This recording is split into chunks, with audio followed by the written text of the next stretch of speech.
Assalamualaikum warahmatullahi wabarakatuh. Selamat malam buat teman-teman semuanya. Terima kasih sudah hadir di event kita malam ini, yaitu Devcussion yang ke-12. Nah, kali ini kita akan membahas seputar SEO Best Practice for Web Developer.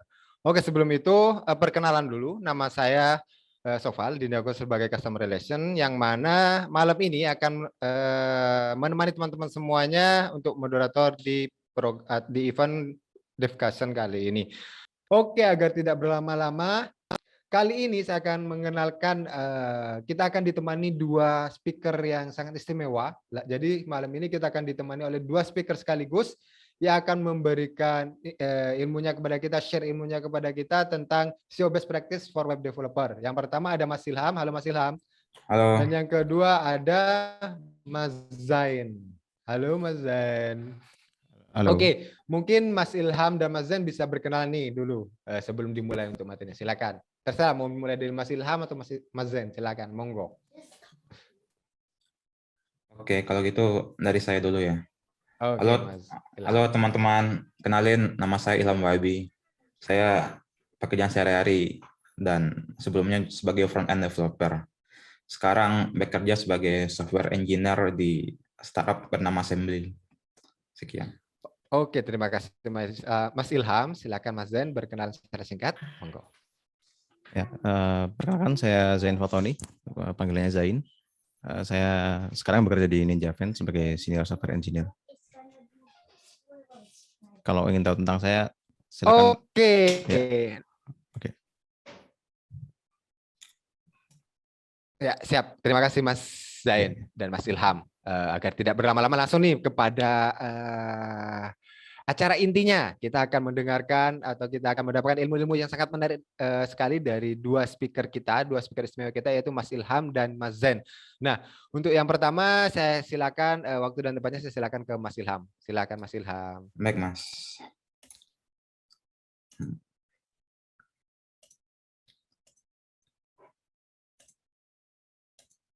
Saya share screen ya. Oke. Apakah sudah kelihatan? Sudah. Oke, selamat malam teman-teman. Pada kesempatan kali ini, saya akan membawakan materi yang berjudul SEO Best Practice for Web Developer. Dan tagline-nya Increase Website Visibility and Attract More Traffic. Nah, sebelumnya perkenalan lanjutan dari yang tadi, saya Ilham sebagai front-end developer. Jadi bisa dibilang background saya memang untuk mengurus web dan termasuk beririsan dengan mengembangkan SEO website. Kemudian saya juga seorang indie maker, yaitu bisa dibilang orang yang suka bikin-bikin lah, atau bikin project, baik itu project gratis atau open source, ataupun project berbayar. Jadi saya sudah sering untuk mengurus SEO untuk berbagai website yang saya buat. Dan saya juga adalah speaker, jadi sebelumnya juga pernah mengisi acara yang bertema SEO juga.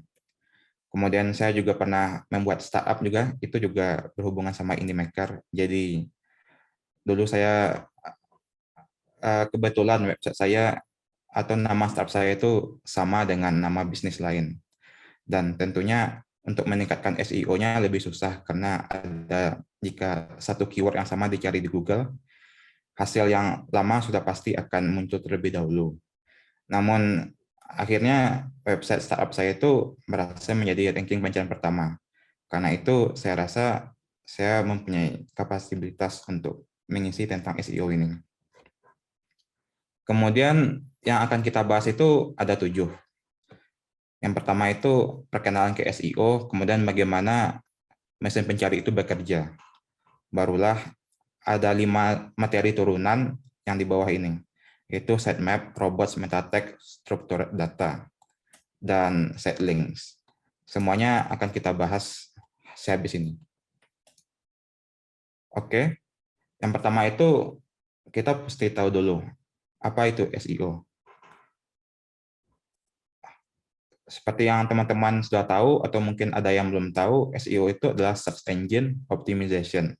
Ada 2 hal di sini, yaitu yang pertama Search Engine dan optimisasi.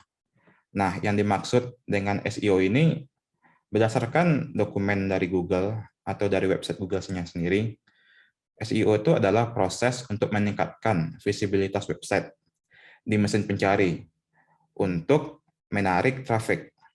Jadi bisa dibilang SEO ini bagaimana sih metodenya untuk meningkatkan agar web kita ini tampil di bagian paling atas atau di bagian paling depan atau saat dikunjungi oleh orang ataupun dikunjungi oleh Google, Google dapat mengerti ini websitenya apa dan menampilkannya bagaimana.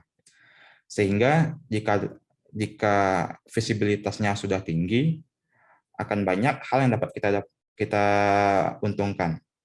Yang pertama, jika teman-teman punya bisnis, jika website rankingnya itu tinggi, maka tentu akan lebih banyak orang yang mengunjungi website tersebut. Mungkin website teman cuma blog, ataupun ada juga yang mempunyai bisnis, misalnya toko online. Manapun itu, jika traffic ke websitenya itu tinggi, maka tentu akan berakibat baik bagi website kita sendiri. Dan tentunya kita juga membuat website untuk dilihat orang, bukan untuk disimpan sendiri ataupun disembunyikan, bukan. Nah, itu SEO dan kita sekarang udah mengerti betapa pentingnya SEO. Kemudian kita akan membahas tentang bagaimana mesin pencari itu bekerja. Jadi ini dari sisi developernya. Sebelumnya, ya saya mau bilang dulu, jadi SEO ini bisa dibilang ada dua sisi ya. Ada sisi developernya dan ada dari sisi marketingnya. Jadi kalau dari sisi developer, bagaimana kita mengurus hal teknikalnya atau bagaimana implementasi kodenya. Sedangkan dari sisi marketing, itu lebih seperti pemilihan kata keyword yang tepat dan apa yang harus ditampilkan, misalnya gambar apa yang digunakan dan judul sebagainya. Nah, pada kesempatan kali ini kita akan membahas bagian developernya saja. Nah, yang pertama itu yang dilakukan pertama kali oleh Google itu atau mesin pencari itu crawling namanya. Jadi mesin pencari itu menelusuri semua website yang ada. Seperti yang teman-teman tahu, kalau di website itu kita nggak punya hal tempat store terpusat. Kalau misalnya di Android, mungkin teman-teman punya, kita bisa download app di Play Store. Atau kalau misalnya teman-teman di Apple, bisa download di iOS Store. Tapi kalau di website, kita nggak punya hal terpusat kayak gitu. Kalau misalnya kita punya website baru, kita nggak punya tempat untuk mendaftarkan, ini aku baru bikin website dong, tolong di list dong gitu. Nah, itu nggak ada tempat kayak gitu. Nah, terus berarti Google itu secara dari waktu ke waktu harus melakukan pencarian terus. Apakah ada web yang diupdate, apakah ada web yang baru, dan jika ada yang web lama, apakah yang web yang lama ini itu ada update-nya, dan sebagainya. Nah, itu dinamakan proses crawling. Nah, kemudian yang kedua itu indexing. Setelah menemukan berbagai website dan berbagai update yang ada pada web di seluruh dunia itu, maka Google akan menyimpan informasi-informasi tersebut ke dalam database-nya. Nah, jadi bisa dibilang database-nya akan sangat besar dan itu akan digunakan untuk analisa. Dan pada tahap ketiga itu barulah surfing. Saat teman-teman melakukan pencarian di Google, maka kata query teman itu akan dilakukan pencarian kepada database tempat menyimpan informasi-informasi website tadi. Nah, jadi dari tiga hal ini, dan yang berhubungan dengan yang akan kita bahas itu, kita akan membahas seperti ini. Jadi hubungannya crawling itu, kita akan membahas tentang sitemap dan robots. Kemudian untuk indexing itu, kita akan membahas tentang meta tag. Kemudian untuk surfing itu, kita akan membahas yang namanya structured data dan set links. Nah, yang pertama itu sitemap. Mungkin kata petunjuknya sudah sangat jelas, sitemap, map over our site. Jadi bisa dibilang itu untuk menyampaikan informasi konten apa yang ada di website kita dan bagaimana hubungan antara mereka. Nah, kalau sitemap ini kita codingnya pakai sebuah file atau berbagai file. Jadi bisa lebih dari satu atau bisa juga nggak ada sama sekali. Nah, namanya biasanya tuh sitemap.xml. Nah, itu juga untuk menolong mesin pencari untuk meng-crawl lebih efektif. Jadi mesin pencari itu tahu, oh ini dicarinya oh ini hubungan dari sini ke sini ini gitu. Nah, contohnya itu mungkin seperti ini, contoh simpel. Sitemap.xml, URL set, bisa dibilang misalnya ini URL-nya apa, location, bisa dilihat di baris keempat, location-nya apa, last mode berarti ini diupdate apa. Biasanya ini dipakai kalau di website-website blogging atau seperti Medium dan sebagainya. Nah, ini bisa dilihat penggantian kontennya seberapa lama, intervalnya, dan prioritasnya berapa. Nah, mungkin teman-teman habis ini melihat, kalau misalnya blog saya ada banyak, berarti masa bikin satu-satu dong gitu. Nah, untungnya dengan teknologi yang ada sekarang, terlepas dari teknologi apapun yang teman gunakan, baik itu misalnya bahasa PHP atau JavaScript, ataupun pakai berbagai framework seperti React dan lain sebagainya, harusnya sudah ada solusi untuk menggenerate sitemap ini secara dinamis. Jadi maksudnya saat teman-teman menambahkan blog, maka sitemap ini otomatis akan diupdate. Jadi harusnya teman-teman tidak perlu lagi melakukan coding manual terhadap teks ini. Nah, kapan sih perlunya sitemap ini gitu? Perlunya itu yang pertama itu kalau website kita tuh terlalu gede gitu misalnya. Nah, kalau terlalu gede mungkin ada yang kelewat sama crawler Google-nya. Jadi bisa dibilang, oh ini ada blog baru nih, tapi blog di website kita udah ada 1000 gitu. Nah, akhirnya kelewat. Nah, ini mungkin baru penting ditambahkan. Kemudian ada kayak halaman yang terisolasi. Misalnya teman-teman bikin webnya nama website saya.com/rahasia gitu. Nah, itu nggak teman-teman refer di halaman manapun. Nah, sedangkan jadi Google mungkin nggak menemukan website itu, halaman /rahasia itu. Nah, dengan melist itu di sitemap, akhirnya Google tahu, oh ternyata ada halaman yang /rahasia ya gitu. Nah, akhirnya Google bisa meng-crawl web halaman-halaman yang nggak ada, yang terisolasi atau nggak ada di refer sama halaman lain. Atau kalau website teman-teman itu banyak kontennya, seperti konten video, musik, atau gambar, dan sebagainya. Nah, mungkin teman-teman nggak memerlukan sitemap terlebih dahulu kalau websitenya itu kecil. Karena kalau websitenya kecil, crawling dari Google-nya mungkin sudah lebih cepat. Dan teman-teman sudah seperti nggak ada halaman rahasia seperti yang tadi. Semua linknya itu udah ada di refer sama halaman lain. Jadi Google bisa dengan mudah menemukan, seandainya Google masuk ke homepage website kalian, nah Google udah bisa menelusuri semua website kalian dari sana. Nah, itu mungkin sudah tidak perlu lagi sitemap. Nah, itu bisa dibilang tentang sitemap. Kemudian yang kita bahas selanjutnya tentu tentang robots. Nah, robots ini bisa dibilang panduan untuk crawler, apa yang bisa diakses, apa yang enggak. Nah, text filenya biasanya text file dan namanya itu robots.txt. Berbeda dengan sitemap yang tadi yang kita bisa lebih dari satu. Kalau robots ini bisa cuma satu aja atau enggak usah sama sekali gitu. Kemudian contohnya itu seperti ini. Ini singkat. Nah, apa yang dimaksud di sini? User agent, Googlebot, dan disallow no Googlebot. Dengan kata lain, kita bilang, jika Googlebot mengakses website ini, nggak boleh mengakses laman yang dimasuk di dalam /no Googlebot.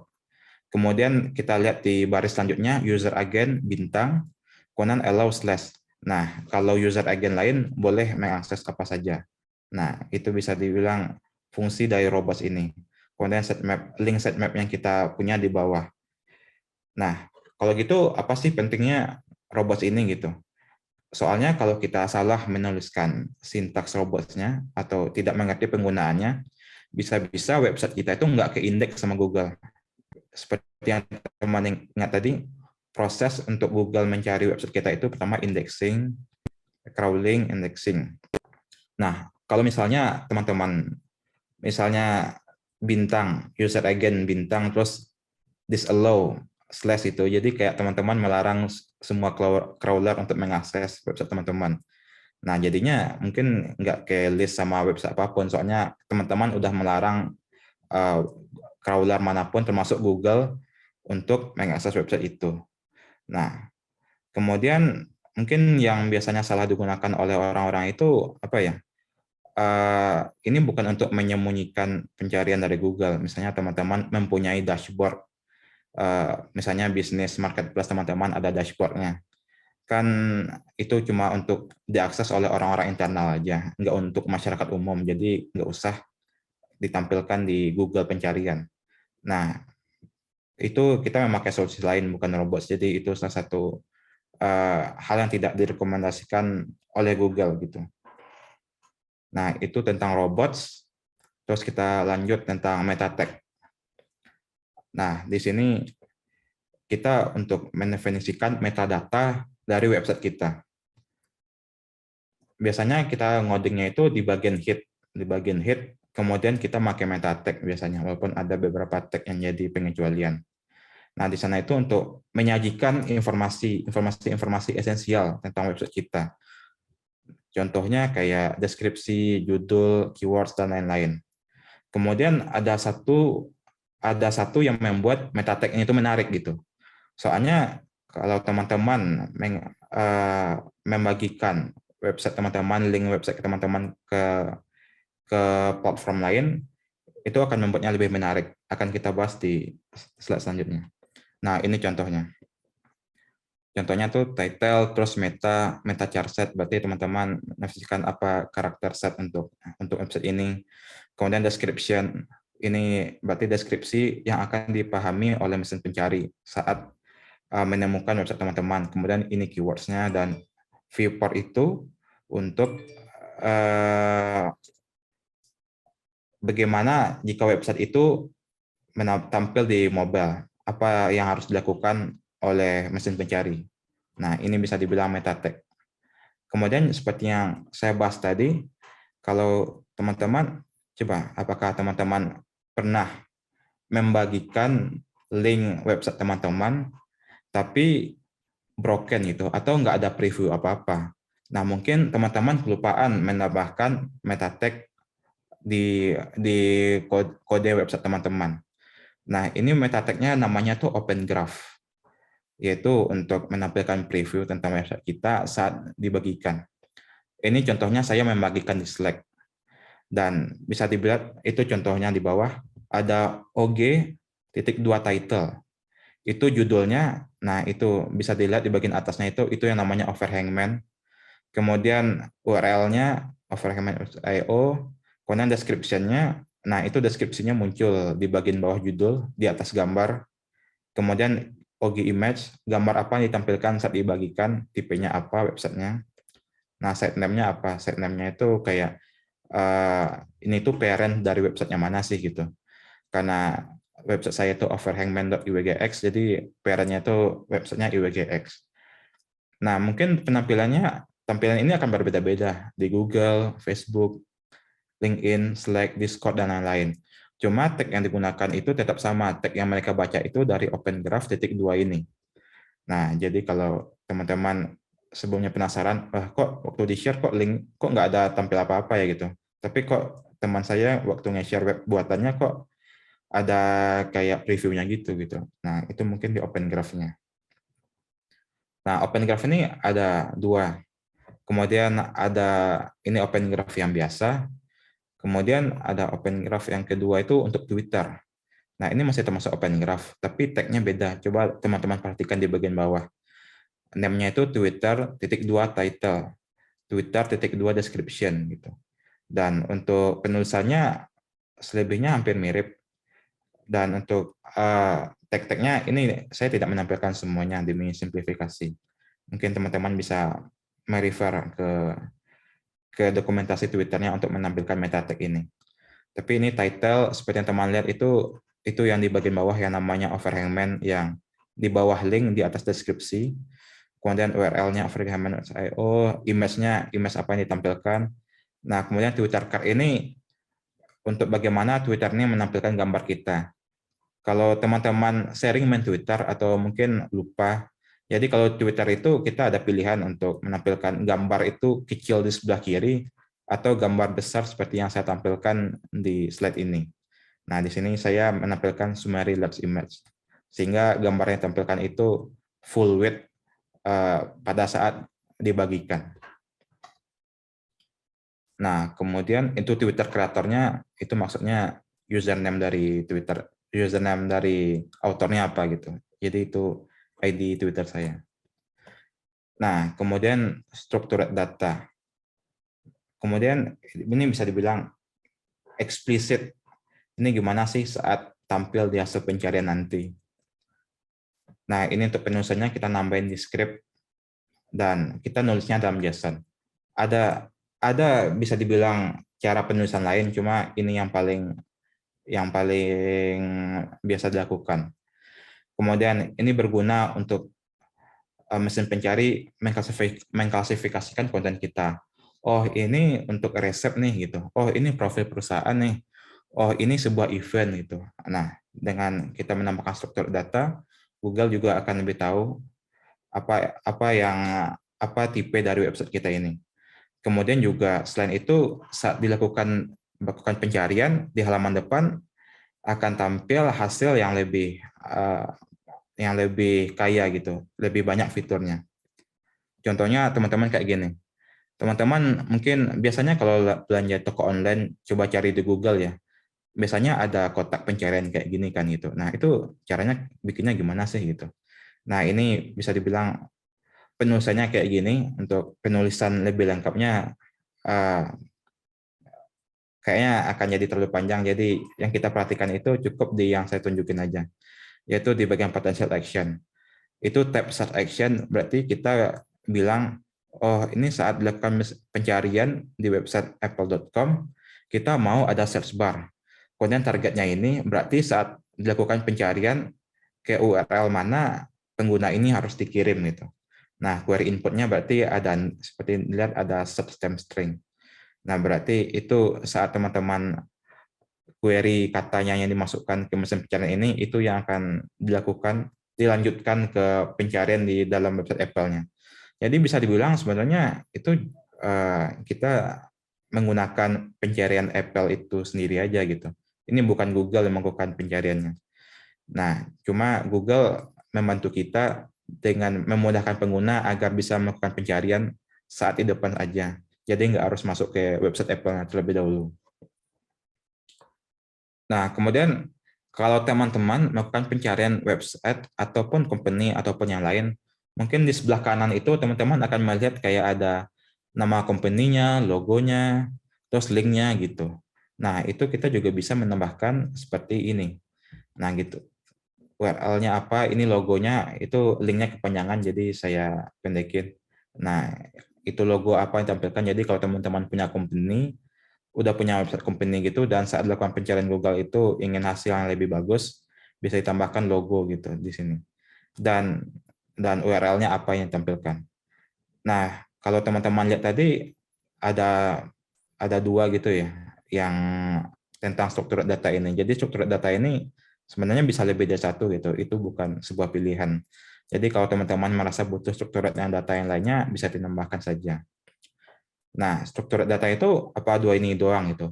Enggak sih, masih banyak contoh-contoh lainnya. Ada sekitar 15 atau 17 kalau saya nggak salah. Nah, pokoknya hasil pencarian yang jika teman-teman lakukan pencarian itu akan ada yang tampil itu nggak sekedar teks doang, tapi ada kayak gambar ataupun interaksi yang disediakan oleh Google. Nah, itu kemungkinan besar yang teman-teman lihat itu struktur data. Bisa dipelajari lebih lanjut di halaman Google-nya. Nah, kemudian yang terakhir, kita mengebahas tentang set links. Nah, itu bisa dibilang kumpulan link-link yang saling tersambung. Nah, kita menggunakan contoh Niagara Hoster di sini. Jika teman-teman melakukan pencarian Niagara Hoster, pasti akan menemukan hasil pencarian seperti ini, atau mungkin tergantung preferensi mesin pencarian teman-teman. Nah, ini hasil pencarian utama Niagara Hoster-nya. Nah, tapi coba kalau teman-teman lihat, biasanya ada link-link terstruktur kayak gini kan. Ada website lain, biasanya itu ada laman about, ada laman blog, ada laman kayak pricing dan lain-lain sebagainya. Nah, itu namanya itu site links. Jadi kayak link-link yang terhubung yang di-refer oleh halaman depan ini. Nah, tentunya dengan adanya halaman depan kayak gini, pengguna tentu akan merasa lebih dimudahkan. Karena misalnya teman-teman yang mengunjungi website Ghoster misalnya ingin tahu pricing Ghoster. Cuma waktu kalau diketik di Google jadi mager gitu kan, soalnya ngetiknya jadi 2 kata. Ketik aja Ghoster gitu. Nah, mungkin nanti bakal muncul, nah itu misalnya hosting murah gitu. Jadi bisa langsung mengklik aja. Jadi pengguna akan sangat terbantu dengan hal ini. Nah, itu link sama domain yang tergabung dalam hasil pencarian. Nah, itu juga untuk menyimpan atau menghemat waktu pengguna dan informasi lebih cepat akan didapatkan. Nah, sayangnya berbeda dengan 4 materi yang saya bahas tadi. Nah, itu nggak bisa di-coding gitu. Jadi itu otomatis dari mesin pencarinya atau dalam konteks ini Google. Jadi nggak ada sebagai developer yang bisa kita lakukan untuk hal itu. Nah, tapi dari halaman Get Google-nya sendiri, kita direkomendasikan agar bisa tampil link seperti yang ini, kita sebaiknya tetap menjaga rules SEO seperti yang sudah dibahas sebelumnya tadi, menggunakan keyword yang tepat, atau merefer dari halaman depan ke halaman-halaman lainnya yang dirasa lebih penting, atau misalnya, nah bisa di sini, misalnya page title heading-nya itu benar-benar informatif gitu, bukan kayak promo yang kepanjangan terus menggunakan kata-kata yang nggak guna gitu. Nah, struktur setnya itu harus dimudahkan untuk navigasi.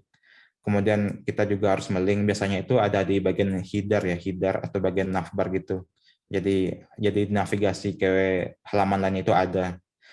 Kemudian pastikan teks untuk linknya itu relevan. Misalnya saat halaman about gitu, teksnya mungkin tentang kami. Terus waktu diklik dialihkan ke halaman Ghoster/about sebagainya. Dan avoid content repetition, jadi nggak ada konten yang sama. Walaupun ini harusnya nggak terjadi. Nah, dengan mengikuti hal kayak gini, bisa dibilang ini kaidah konten biasa. Nggak ada coding sama sekali. Jadi dari sisi developer mungkin nggak ada hal eksplisit yang harus kita lakukan. Nah, cuma dengan melakukan hal kayak gini, ini bisa dibilang itu reward dari Google ya. Jadi, oh kita udah bikin apa nih gitu, websitenya bagus kayak gini. Kalau gitu, ayo kita tampilin set links dari website ini gitu. Nah, itu sekian. Nah, sekian presentasi dari saya. Kemudian mungkin teman-teman bertanya, oh materi SEO untuk developer ini aja ya berarti gitu. Nah, mungkin ini berita baik untuk yang suka belajar dan berita buruk untuk yang nggak suka gitu ya.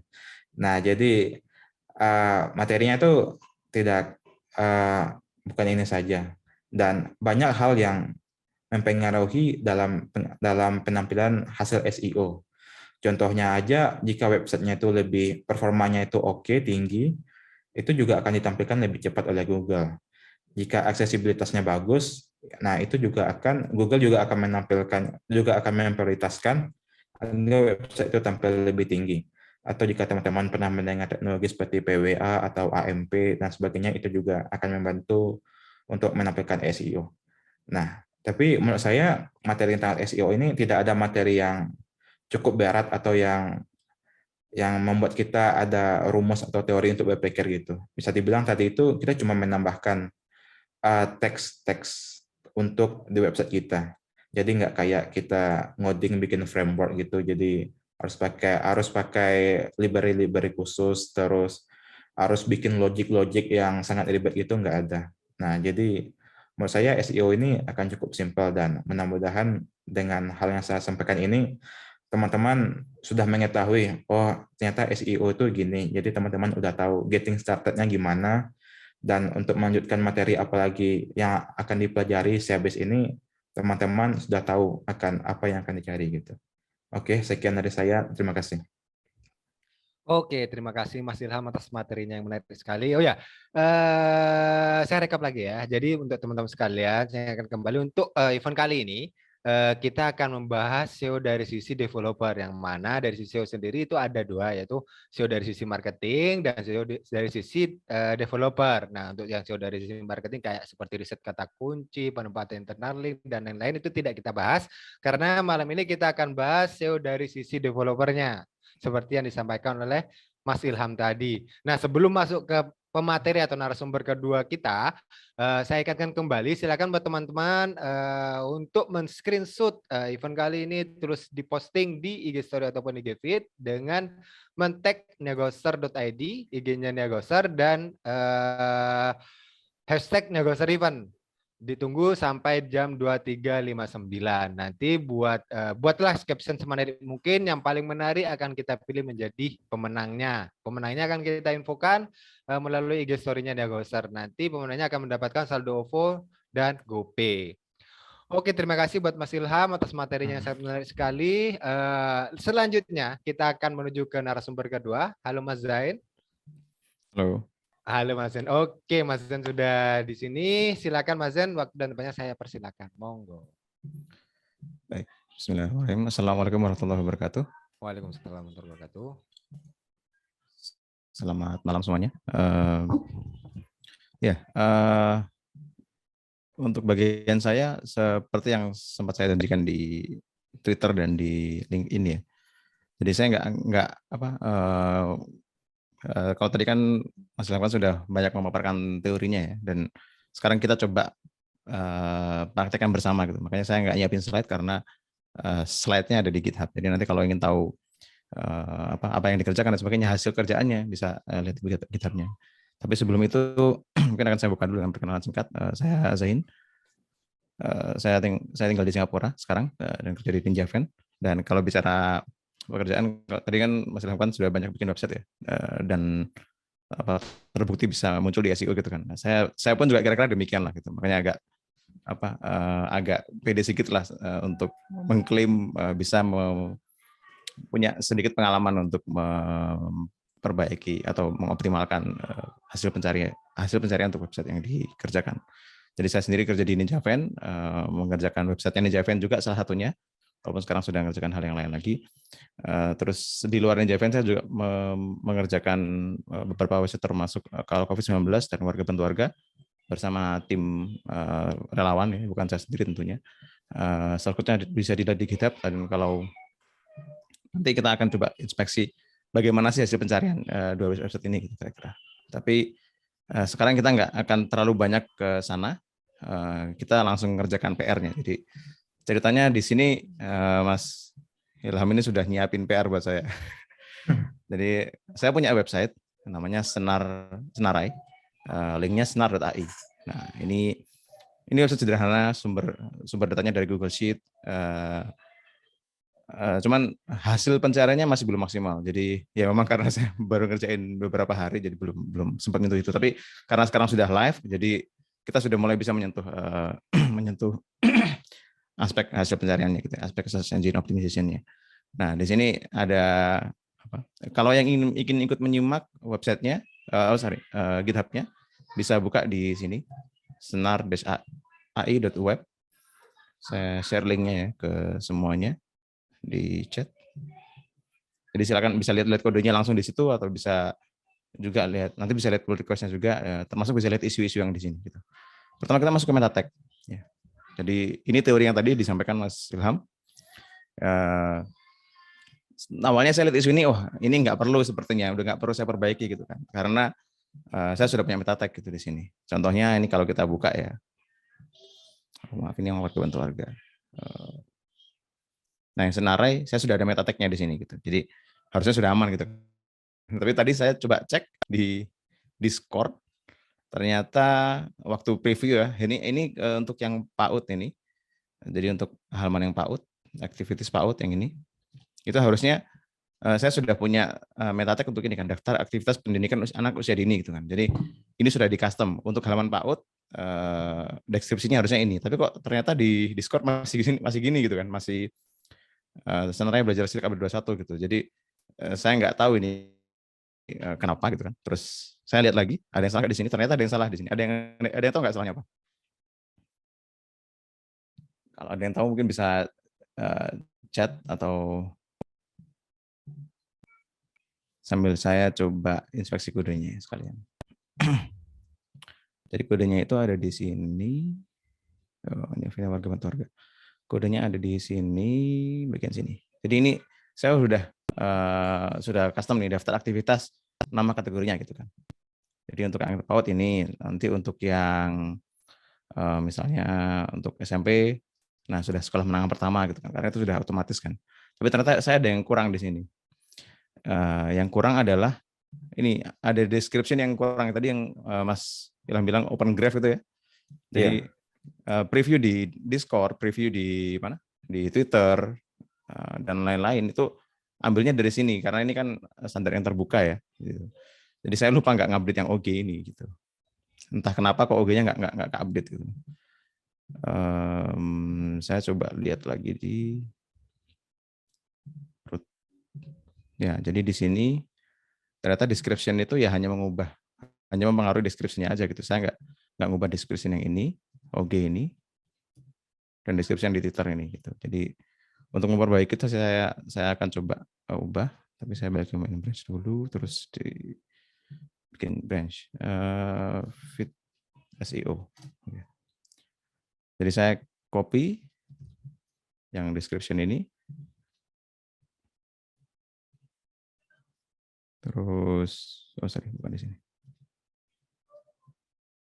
Saya copy tadi ke sini, saya berbagi di sini. Nah, terus deskripsinya diganti dengan ini harusnya. Atau untuk mempermudah, saya tambahin description gini. Description, terus di sini semuanya tinggal dipanggil lagi aja. Oke. Jadi ada yang lupa di sini, ada yang miss gitu. Dan itu wajar karena banyak apa ya istilahnya mungkin terkesan gampang ya, tapi karena banyak apa sih istilahnya, banyak detail pernah pernik yang kecil-kecil itu kadang kayak gini kan kita bisa kelupaan gitu. Jadi sekarang coba saya coba langsung npm run dev. Oke, sudah ada di localhost ya. Kita coba buka di localhost. Dan kita lihat kalau di PAUD sekarang gimana. Daftar aktivitas pendidikan misalnya di ini. Nah, ini sudah benar ini. Oke, description sudah benar. Twitter description juga sudah benar gitu ya. Nah, sekarang gimana ngeceknya? Nah, itu ada beberapa tools sebenarnya. Jadi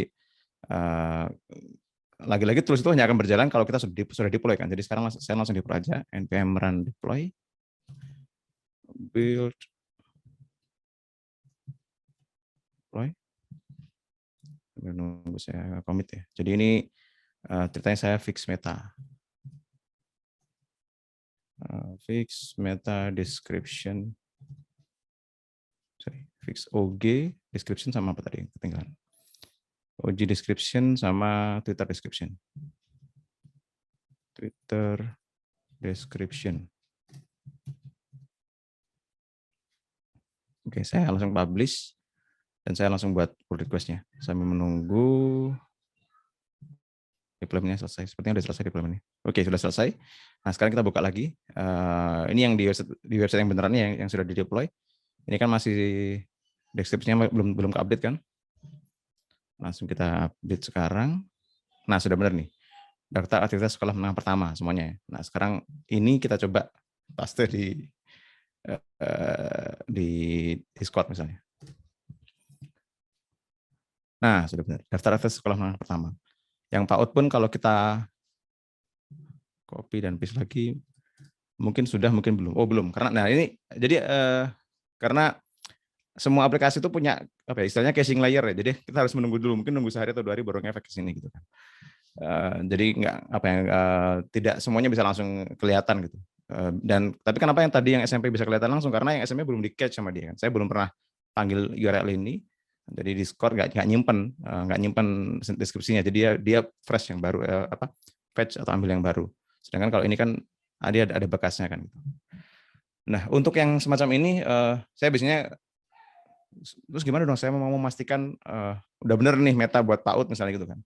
Saya biasanya pakai biasanya bisa pakai Twitter ya, cuma saya lupa linknya Twitter, tahu nggak Mas Ilham? Twitter Link. Art Dev Wah. Preview. Buat lihat preview di Twitter, ingat nggak? Oh ya, ingat bentar.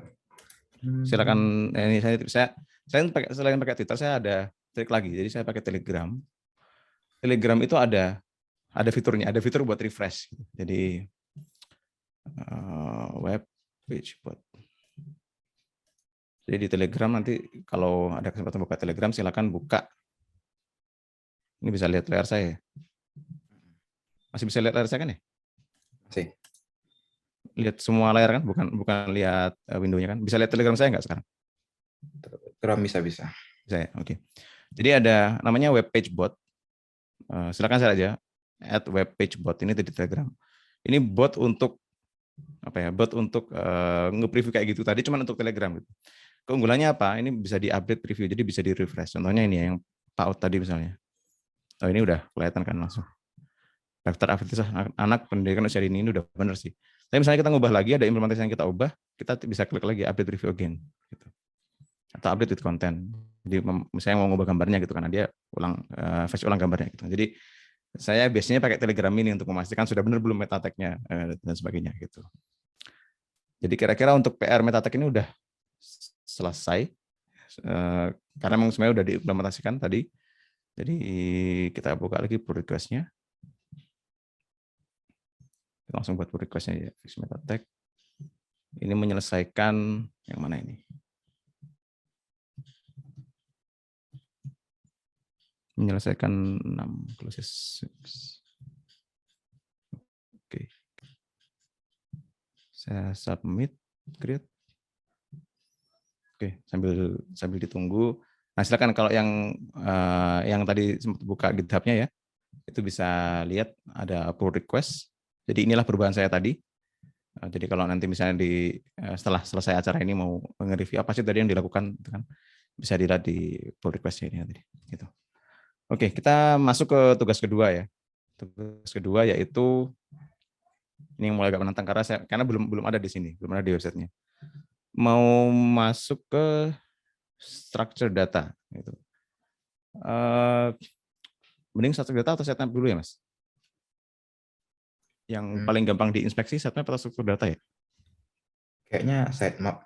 Sitemap ya. Gitu. Jadi karena ini waktunya terbatas kan, jadi saya nggak yakin bisa menyelesaikan semua PR ini dalam setengah jam ya. Ya, jadi kita pilih lah mana yang kira-kira kita agak pede bisa menyelesaikan dalam waktu singkat gitu. Tapi ini jadi yang kita lakukan sekarang sebatas ilustrasi bagaimana memperbaiki.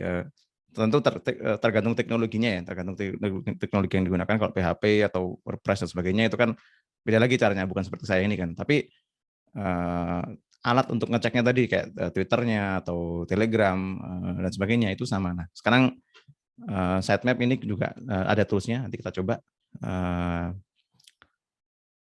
Jadi gini, pertama ada yang namanya Google Search Console. Jadi kalau nggak tahu URL-nya tinggal search aja. Google Search Console.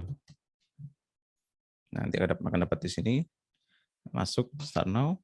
Kalau sudah punya akun Google dan sebagainya, akan langsung masuk. Kalau belum ya akan daftar dan setup dan sebagainya. Kebetulan saya sudah, ya karena sudah beberapa kali buat website, jadi di sini ada beberapa website saya.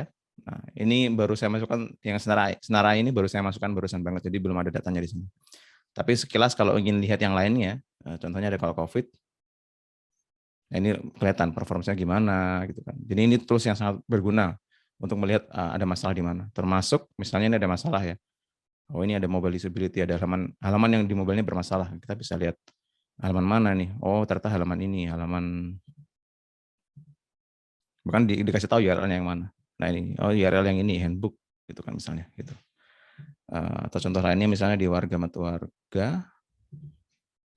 Ini juga. Nah, tadi kita mau bahas sitemap ya. Jadi kita buka sitemap-nya. Nah, ini ada sitemap-nya. Mungkin kita bandingkan sekilas antara Call COVID dengan warga bantu warga sitemap-nya ya. Sitemap Call COVID. Oh, belum ada malah sitemap kayak ini.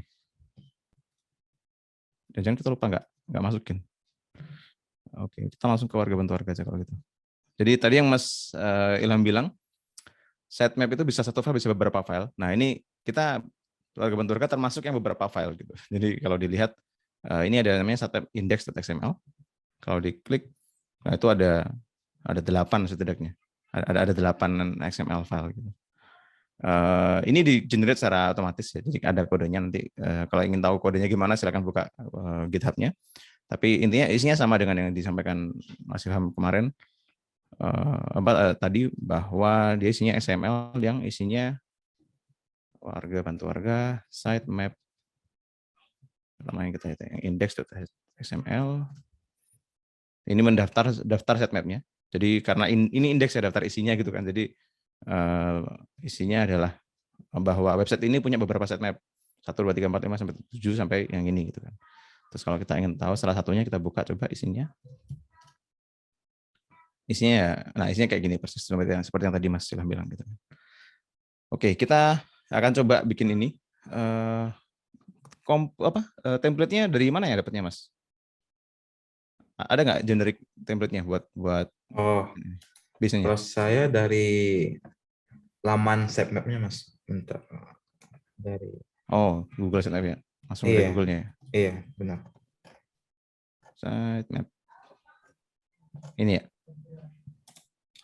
Iya, benar. Oke, sitemap format. Nah, dari sini kan. Ini yang paling basicnya ya. Berarti kita langsung bikin.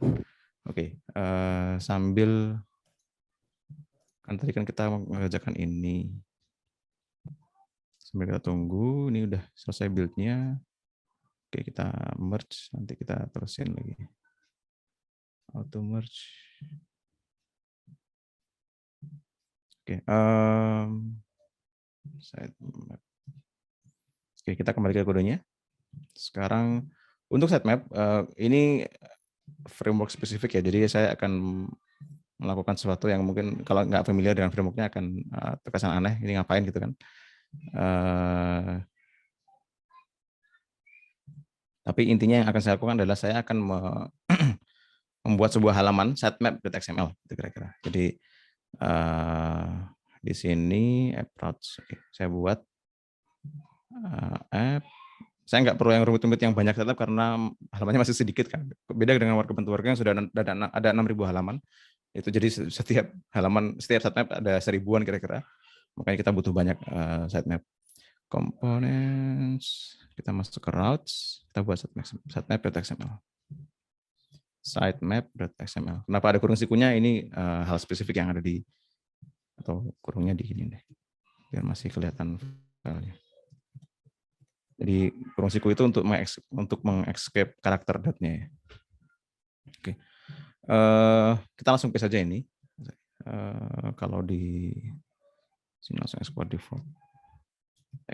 default function sitemap.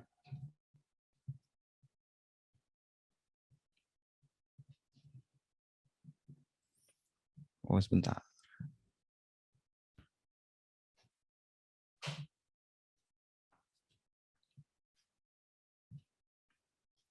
Pakai loader.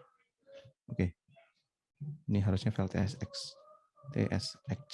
Nah, dia bisa kebaca sebagai TypeScript.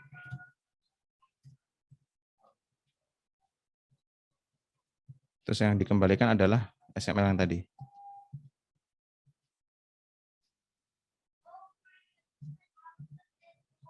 Import as React from React. Ada masalah apa di sini? XML. Enggak nih, karena beberapa tag. Apalagi masalahnya ini. Identifier expected. Dibuat JSX aja deh.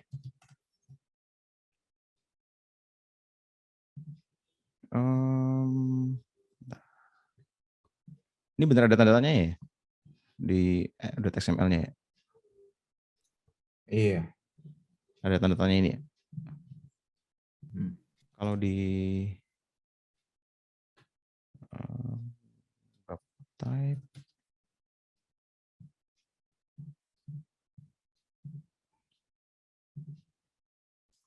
dikasih gitu. Harus persis kayak gini kan ya? Ada ininya ya? Iya benar. Ini aja deh dibuat. Nah, gini aja.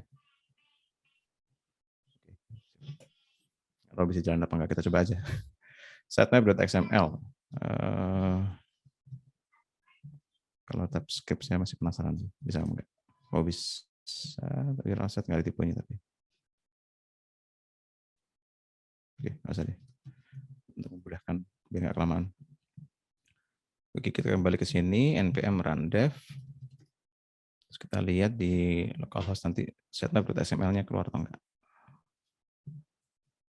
Localhost sitemap.xml. Nah, sudah keluarin XML-nya. Oh, tapi sebentar, ada masalah sih ini. Oh iya, harusnya bukan return React komponen, tapi return-nya adalah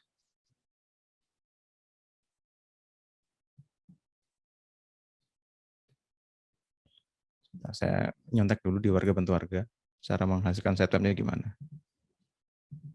Format XML sitemap.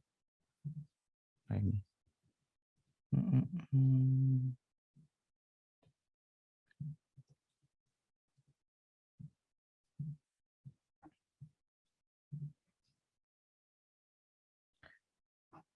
Oh iya.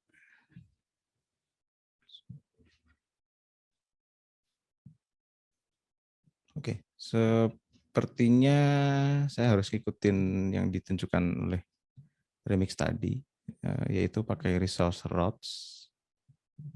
Ini sepertinya lebih masuk akal untuk diikuti. Jadi saya copy dari sini aja. Terus coba lakukan di sini. Import type.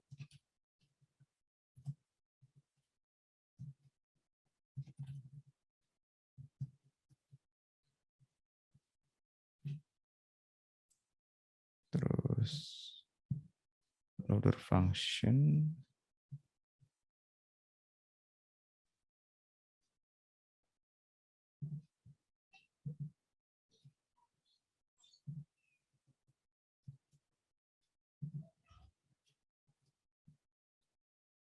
Nah, ini mengeluarkan. Tadi kan kita ingin mengeluarkan sitemap ya. Sitemap-nya contohnya dari sini, copy aja langsung. Nah, harusnya ini langsung.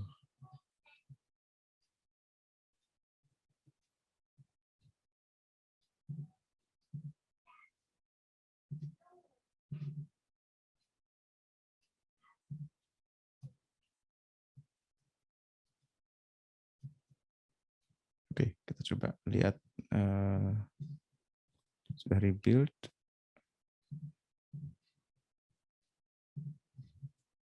Localhost sitemap. sitemap.xml.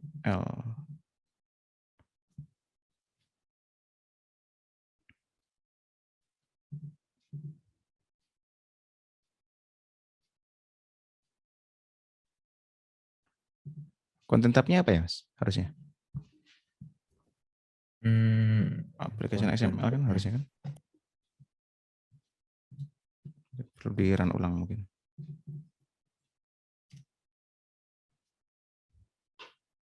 Oh, build-nya failed ini ternyata. Error expected but found. Oh, ini ada DB. DB-nya nggak perlu DB harusnya. Apalagi ini juga karena bukan TypeScript, jadi kita hapus dulu.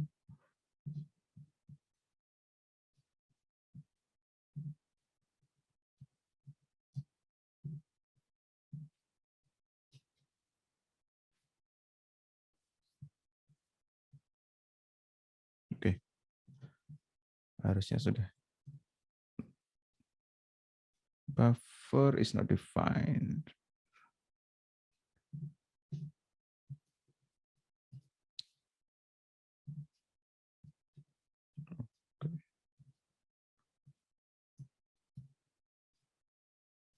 Kalau nggak pakai kontennya, bisa nggak?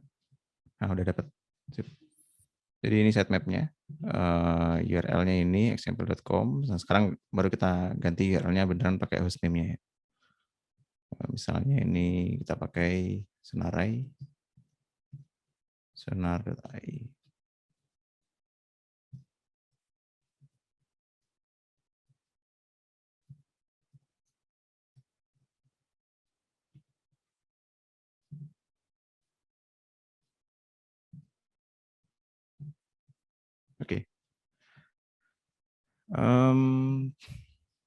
Terus di bawahnya ada apa aja, Mas? Sitemap.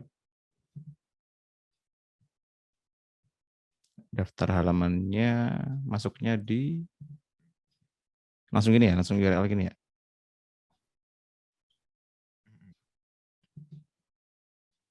Ini pakai URL set.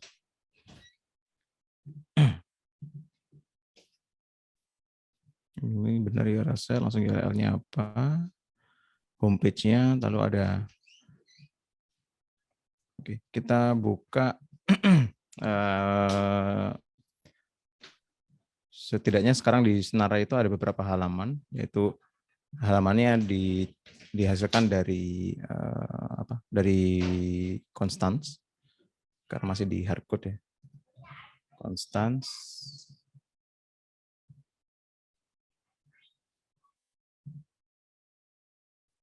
Dari data kayaknya. Di model activities.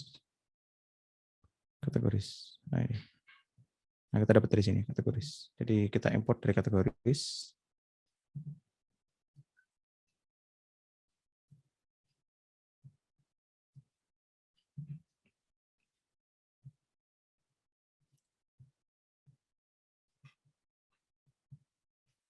Kita konsul log kategoris.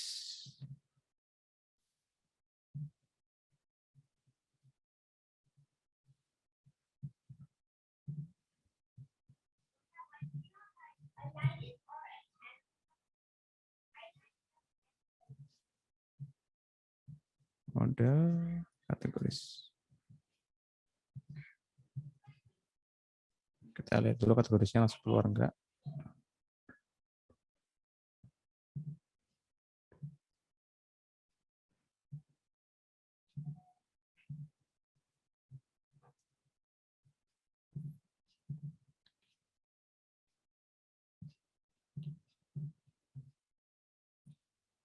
Oke, daftar. Kita udah dapat kategorinya.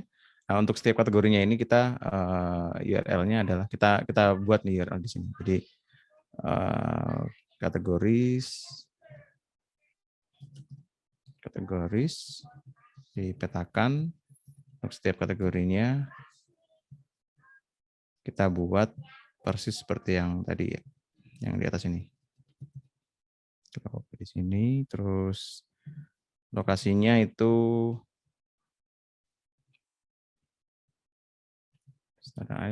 activities / kategori slug.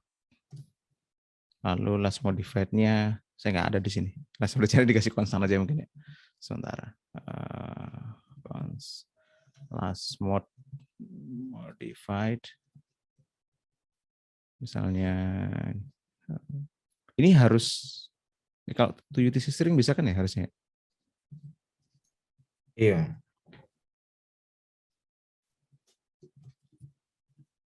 Ya gini aja deh. Sementara gini aja. Yang penting ada dulu. Oke, kita lihat build-nya berhasil. Kita cek lagi. Refresh. Nah, dapat nih, udah. Bentar. Location last modified sekian. Nanti lagi kita warga bantu warga. Change frequency, daily, priority 0,7. Tahu bisa nggak Mas jelasin ini? Apa ini? Saya jujur nggak begitu tahu sebenarnya dalamnya apa. Mungkin sambil dijelasin. Change frequency itu apa? Oh ya, jadi change frequency itu bisa dibilang kontennya itu interval kontennya itu diupdate kira-kira berapa gitu. Jadi apakah diupdate harian gitu atau diupdate-nya kalau misalnya kayaknya nggak tahu atau misalnya masih ambigu kayaknya nggak dipakai nggak apa-apa juga sih Mas itu. Kalau priority juga sama ya?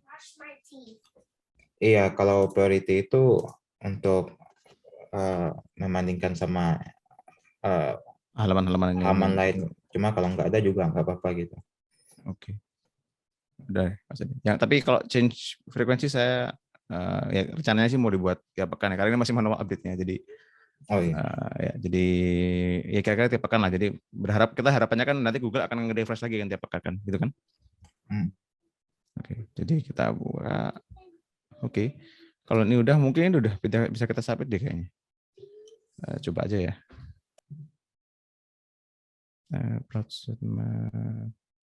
Oh, ini enggak dulu. Discard change. Sekarang coba kita build ya. Semoga bisa di build. Build. Kalau bisa kita langsung deploy. Oke, sekarang kita kasih lognya. Add sitemap.xml with hard-coded class modified. Ini sepertinya harus dikasih to do ini. To do. Remove the last modified. Hard-coded. Ini tanggalnya tanggal hari ini gede ya. 2021. Gimana sih? Oh deh, ini remove the to do update. Update last modified logic. Oke.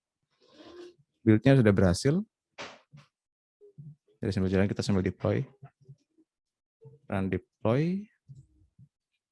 Sambil kita commit juga. Update last modified.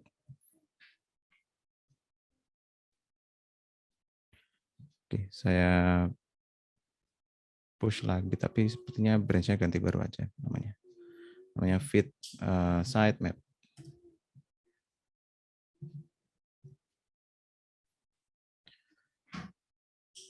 Oke, langsung create pull request, di push ke main. Ini menutup isu yang mana tadi isunya? Isu nomor 8. Closes 8.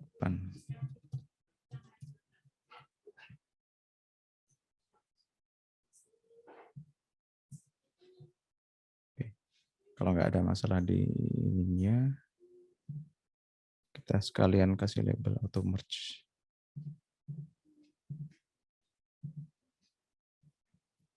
Oke. Sambil menunggu, ada yang mau dibahas dulu nggak Mas terkait sitemap? Atau mungkin kita bahas toolsnya ya, tools sitemapnya. Jadi sitemap itu cara ngeceknya di sini kan ya Mas. Jadi kita harus daftar, maksudnya cara ngecek benar atau enggak, bisa kebaca atau enggak gitu kan ya? Oh iya, bisa untuk submit. Ya, jadi Mas sitemap itu bisa di submit manual atau bisa otomatis kayak tadi. Maksudnya kita taruh di default sitemap.xml-nya gitu kan. Atau kita taruh di robot.txt ya Mas. Di robot.txt juga. Nah, di robot.txt kita refer juga.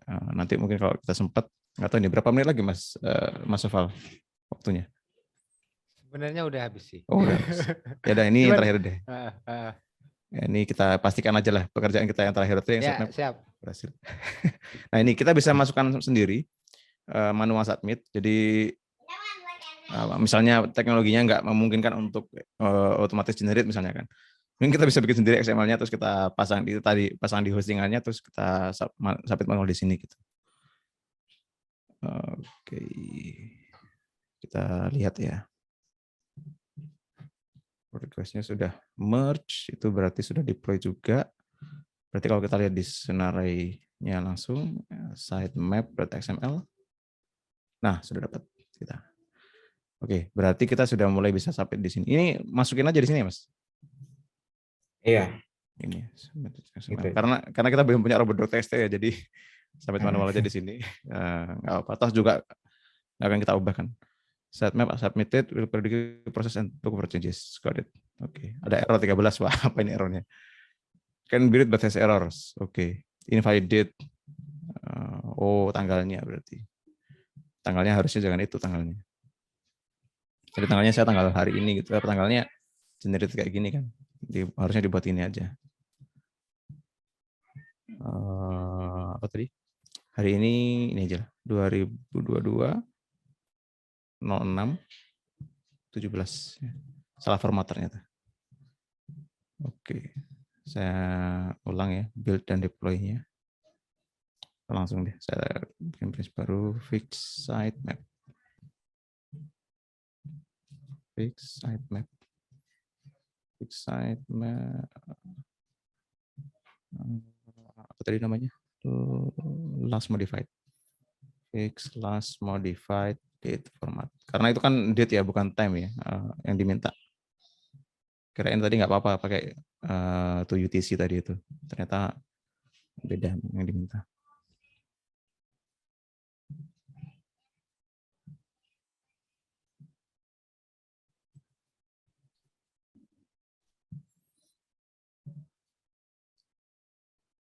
Oke. Labels auto merge. Oke, untuk mempercepat responsnya langsung deployment juga di sini. npm run build dan deploy.